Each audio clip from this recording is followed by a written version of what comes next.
Last भिडियोमा मैले stock ट्रेडिङको नाममा मिसलिडिङ एन्ड इन्कम्प्लिट इन्फर्मेसन दिने शेयर मार्केटका सो कल्ड गुरुज एन्ड एक्सपर्टहरूलाई एक्सपोज गरेको थिएँ, but that video was incomplete. किनभनेदेखि त्यो भिडियोमा मैले प्रब्लम्सहरू मात्र डिस्कस गरेको थिएँ र धेरैजनाले कमेन्ट र मेसेज गर्नुभयो प्रब्लम मात्र भनेर हुन्छ त, सल्युसन चाहिँ एक्चुअलमा के हो त? So this video is the continuation of my last video. त्यो भिडियोमा मैले के गर्नु हुँदैन त, यो पनि गलत त्यो पनि गलत भनेर भनेको थिएँ र यो भिडियो भनेको एक्चुअल सल्युसन हो। What needs to be done, what is the path, what are the steps that you need to follow, stock ट्रेडिङलाई स्टार्ट कसरी गर्ने र त्यसलाई कन्टिन्यू कसरी गर्ने। यदि तपाईँहरूले मेरो लास्ट भिडियो हेर्नु भएको छैन भनेदेखि माथिको लिङ्कमा गएर त्यो भिडियो हेर्न सक्नुहुन्छ र आई सजेस्ट कि त्यो हेरेपछि नै यो भिडियो हेर्नु होला। त्यो भिडियोमा मैले डिस्कस गरेको थिएँ कि टेक्निकल एनालिसिस युज गरेर यदि तपाईँ ट्रेडिङ गर्न चाहनुहुन्छ भनेदेखि मार्केटमा त्यसको लागि प्रपर इन्फर्मेसन दिने मान्छे कोही पनि छैन र जसले सिकाइरहनु भएको छ उहाँहरूलाई पनि एडिक्वेट नलेज छैन र लङ टर्ममा ट्रेडिङ गर्न खोज्ने मान्छेहरूको लस भइरहेको छ। यो त भयो प्रब्लम्स। र यदि तपाईँ टेक्निकल एनालिसिस युज गरेर प्रफिटेबल ट्रेडर बन्न चाहनुहुन्छ भनेदेखि this is the most important video. नेप्सेमा टेक्निकल एनालिसिस युज गरेर स्टक ट्रेडिङ गर्न र लङ टर्ममा प्रफिटेबल हुनको लागि एउटा रोड म्याप, एउटा गाइड, एउटा प्लान म आजको भिडियोमा तपाईँहरूलाई भन्न जाँदैछु।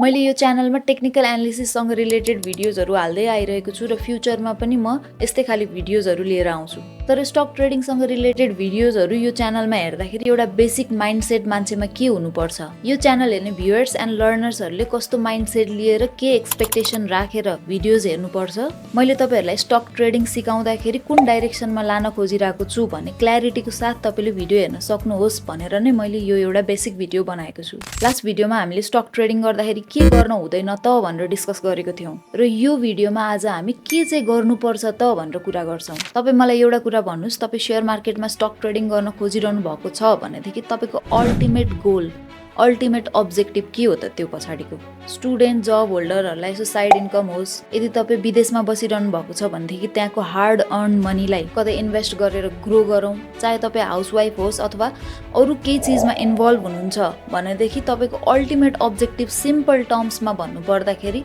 स्टक मार्केटबाट पैसा कमाउनु हो।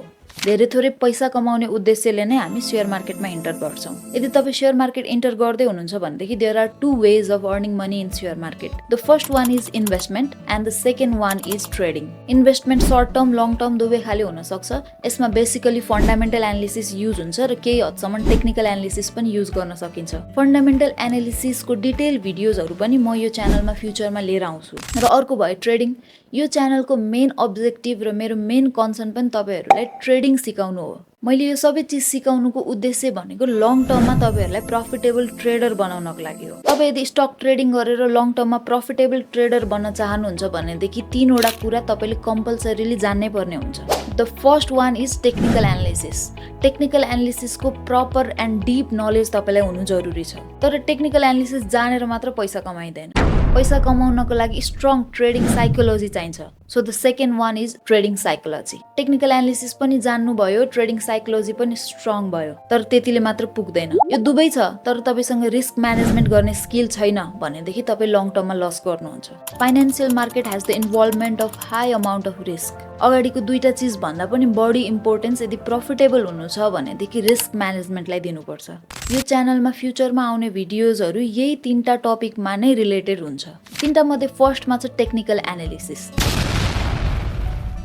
टेक्निकल एनालिसिस भनेको टेक्निक युज गरेर मार्केटलाई एनालाइज गर्नु हो। यसमा धेरैवटा चिजहरू हुन्छ, जस्तै चार्ट हुन्छ, क्यान्डल स्टिक हुन्छ, टाइम फ्रेम हुन्छ, चार्टभित्र पनि प्याटर्न्सहरू हुन्छ, चार्ट प्याटर्न्सहरू, क्यान्डल स्टिक प्याटर्न्सहरू हुन्छ, सपोर्ट रेजिस्टेन्स, ट्रेन्ड लाइन, विभिन्न इन्डिकेटर्सहरू हुन्छ जस्तै मुभिङ एभरेजभित्र पनि exponential moving average, Bollinger band, अस्किलेटर्सहरू हुन्छ जस्तै relative strength index, moving average convergence divergence MACD, plus entry कति बेला गर्ने, एक्जिट कति बेला गर्ने, रिस्क रिवार्ड, स्टप लस, यो सबै चिजहरू प्लस भेरियस टुल्सहरू पनि हुन्छ जस्तै Fibonacci extension, Fibonacci retracements etcetera, various theories like Dow theories, Elliott wave theories, यो सबै चिजहरू म डिटेलमा फ्युचर भिडियोजमा तपाईँहरूलाई सिकाउँछु। र अहिले आजको दिनदेखि नै तपाईँ टेक्निकल एनालिसिस लर्न गर्न स्टार्ट गर्न चाहनुहुन्छ भनेदेखि यो च्यानलको फर्स्ट भिडियो नै टेक्निकल एनालिसिस फर बिगिनर्स भनेर छ। एउटा फुल कोर्स नै छ बिगिनरले टेक्निकल एनालिसिस कसरी सिक्ने भनेर।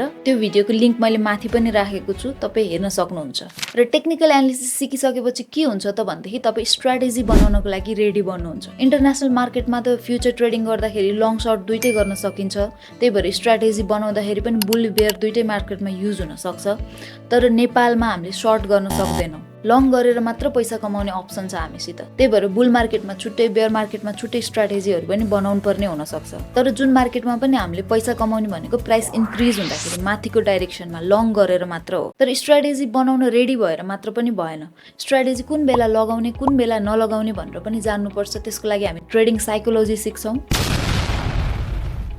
यो ट्रेडिङ भनेको एउटा अनौठो चिज छ, यसमा जहिले पनि प्रफिट गर्न पोसिबल छैन। Loss is the inevitable part of trading. एउटा सक्सेसफुल ट्रेडरले 100% प्रफिट कहिले पनि गर्दैन। प्रफिट लस दुवै हुन्छ ट्रेडिङ गर्दाखेरि, तर अल्टिमेटली लङ टर्ममा लस भन्दा प्रफिटको रेसियो धेरै गराएर हामी प्रफिटेबल हुन सक्छौँ। कुनै पनि प्रफिटेबल ट्रेडरले 10 चोटि ट्रेड लिइरहेको छ भनेदेखि 10 चोटि प्रफिट गर्दैन है। त्यही भएर बेला बेलामा यस्तो लस हुँदाखेरि कस्तो माइन्डसेट चाहिन्छ एउटा ट्रेडरलाई भनेर ट्रेडिङ साइकोलोजीले सिकाउँछ।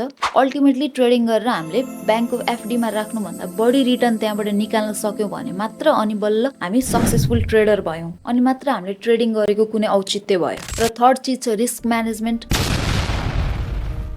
तपाईँको मन्थली प्रफिट टार्गेट कति छ, इयरली प्रफिट टार्गेट कति छ, तपाईँले कति रिटर्न निकाल्न खोज्नु भएको हो त, त्यही हिसाबले नै तपाईँले क्यापिटल लगाउनु पर्ने हुन्छ ट्रेडिङको लागि। र त्यो इन्डिभिजुअल अनुसार, इन्डिभिजुअलको रिस्क टोलरेन्स अनुसार फरक हुन सक्छ। म जति रिस्क गर्नको लागि कम्फर्टेबल हुन्छु त्यति तपाईँ नहुन सक्नुहुन्छ, अथवा कोही मभन्दा बढी रिस्क लिने खाले मान्छे पनि हुन सक्छ। So that depends on individual. र तपाईँले लगाएको क्यापिटलको सर्टेन पर्सेन्ट तपाईँले पर ट्रेड रिस्क गर्नुपर्ने हुन्छ। यहाँनिर आएर बुझ्नुपर्ने कुरा के छ भनेदेखि इन्भेस्टमेन्ट भन्दा ट्रेडिङ अलिकति फरक छ। इन्भेस्टमेन्टमा हामीले आफूसँग भएको क्यापिटल सबै लगाइन्छ, तर ट्रेडिङमा क्यापिटलको सर्टेन पर्सेन्ट मात्र रिस्क गर्ने हो। So don't mix up investment and trading. Last भिडियोमा पनि इन्भेस्टिङ पोइन्ट अफ भ्यूबाट तपाईँले हेर्नुभएको थियो भनेदेखि अलिकति कन्फ्युजन हुनसक्छ। मेरो बेसिक कन्सर्न ट्रेडिङमा थियो, र यति सबै चिज सिकिसकेपछि बल्ल तपाईँ टेक्निकल एनालिसिस युज गरेर स्टक मार्केटमा प्रफिटेबल ट्रेडर बन्न सक्नुहुन्छ र पैसा कमाउन सक्नुहुन्छ। तपाईँलाई यदि यो सबै चिजहरू मैले कसरी जाने त भनेर डाउट छ भनेदेखि त्यो पनि म क्ल्यारिफाई गरिदिन्छु। फर्स्टमा त मेरो एजुकेसनल ब्याकग्राउन्ड फाइनेन्स सेक्टरको भएको हुनाले मैले यो चिजहरू बुझ्ने मौका पाएँ, प्लसमा exposure in international stock market and NEPSE as well ले मलाई यो चिजमा एक्सपिरियन्स प्लस कन्फिडेन्स दियो। And the next and one of the most important thing is my learning and research of the traders who are profitable all around the world. यो सबै चिजहरू मिलाएर मलाई टेक्निकल एनालिसिस युज गरेर trading गर्नमा मेरो belief अझ स्ट्रङ भयो, र त्यही चिज नै म तपाईँहरूलाई सिकाउने कोसिस गरिरहेको छु। मैले भनेको कुनै पनि चिजहरू तपाईँलाई अलिकति डिप लागेको छ, अलिकति टेक्निकल लागेको छ भने पनि आत्तिनु पर्दैन। यो फिल्ड नै अलिकति टेक्निकल खाले छ के, सकेसम्म सिम्पल पारेर म तपाईँहरूलाई बुझाउँछु। र यदि तपाईँ साँच्चीकै बुझ्न र सिक्न चाहिरहनु भएको छ भनेदेखि अलिकति कन्सन्ट्रेसन तपाईँले पनि बढाउनु पर्छ। इनिसियल डेजहरूमा अझ बढी कन्सन्ट्रेसन चाहिन्छ। भिडियोहरू रिपिटमा हेर्नुहोस्, कतै बुझ्नु भएन भनेदेखि पज गरेर फेरि हेर्नुहोस्, स्लो डाउन गरेर हेर्नुहोस्, स्पिड घटाएर हुन्छ कि कसरी, नोट्सहरू बनाउनुहोस्। र म बिगिनर टु एडभान्स सबैलाई हुने गरी एकदम सिम्पलमा भिडियोज बनाउँछु। सकेसम्म मेरो पनि चाहना तपाईँलाई सिम्पली बुझाउँ, कतै पनि तपाईँ नअड्किनुहोस् भन्ने नै छ। र अघि मैले भनेको सबै चिजहरू सिकिसकेपछि तपाईँ स्टक ट्रेडिङ गर्नको लागि रेडी बन्नुहुन्छ, र त्यसपछि तपाईँले एन्ट्री गर्ने भनेको सेकेन्डरी मार्केटमा हो। सेकेन्डरी मार्केटमा नै स्टक ट्रेडिङ हुन्छ। ट्रेडिङ मतलब बाहिर सेल हुन्छ भन्न खोजेको है। र त्यसको लागि पनि तपाईँलाई ब्याङ्क अकाउन्ट बनाउनु जरुरी हुन्छ, डिम्याट अकाउन्ट चाहिन्छ, मेरो सेयर भन्ने एउटा वेबसाइट हुन्छ त्यसको लगइन पासवर्ड चाहिन्छ, ब्रोकर अकाउन्ट अथवा भनौँ ट्रेडिङ अकाउन्ट बनाउनु पर्ने हुन्छ, टिएमएस भन्ने एउटा सफ्टवेयर छ जुनमा हामीले रजिस्ट्रेसन गर्नुपर्ने हुन्छ, र त्यही टिएमएसमा नै आफ्नो मनी लोड गरेर अनि बल्ल हामीले स्टक ट्रेडिङ गर्न सक्छौँ। र त्यसमा पनि स्टक किन्नुभन्दा अगाडि, किनिसकेपछि, बेच्नुभन्दा अगाडि, बेचिसकेपछि प्रोसेसहरू छ। नयाँ मान्छे हुनुहुन्छ भनेदेखि यति धेरै चिजहरू के भन्नुभएको होला भनेर नआत्तिनुहोस्, म यसमा पनि डिटेल ट्युटोरियल भिडियो फ्युचरमा लिएर आउँछु। सो यति कुरा तपाईँको माइन्डमा सेट भइसकेपछि बल्ल तपाईँले मेरो भिडियोजहरू बुझ्नुहुन्छ। फ्युचरमा कुनै पनि भिडियोज मैले लिएर आउँदाखेरि तपाईँलाई कन्फ्युजन हुँदैन, यो किन सिक्नुपर्छ त भनेर पहिल्यै थाहा हुन्छ। सो यसरी एउटा बेसिक माइन्ड म्याप लिएर चल्यो भनेदेखि तपाईँ क्लियर हुनुहुन्छ, तपाईँ कुन डाइरेक्सनमा जाँदै हुनुहुन्छ भनेर क्ल्यारिटी तपाईँलाई पहिल्यै आउँछ है। र फेरि पनि भन्न चाहन्छु, टेक्निकल चिज भन्दैमा आत्तिनु पर्दैन। यसलाई सिम्पल, सानोभन्दा सानो युनिटमा ब्रेकडाउन गरेर हामी सिम्पल तरिकाले बुझ्छौँ, र अरू एन्टरटेनिङ चिजहरू भन्दा अलिकति बोरिङ लाग्न सक्छ सुरुमा, तर साँच्चीकै लर्न गर्न मन छ, साँच्चीकै प्रफिटेबल ट्रेडर फ्युचरमा बन्ने सोच छ भनेदेखि त्यति पेसेन्स त तपाईँले देखाउनै पर्छ। Thank you so much for watching trading talks Nepal. I will see you guys in the next video. Bye. अझैसम्म पनि तपाईँ भिडियो हेर्दै हुनुहुन्छ भनेदेखि स्क्रिनको लेफ्ट साइडमा मैले टेक्निकल एनालिसिस फर बिगिनर्सको भिडियो राखेको छु। तपाईँ त्यहाँबाट टेक्निकल एनालिसिस सिक्न स्टार्ट गर्न सक्नुहुन्छ। राइट साइडमा मैले लास्ट भिडियोको लिङ्क राखेको छु जुनमा हामीले एक्सपोज गरेका छौँ सेयर मार्केटका सो कल्ड एक्सपर्ट्स एन्ड गुरुजहरूलाई।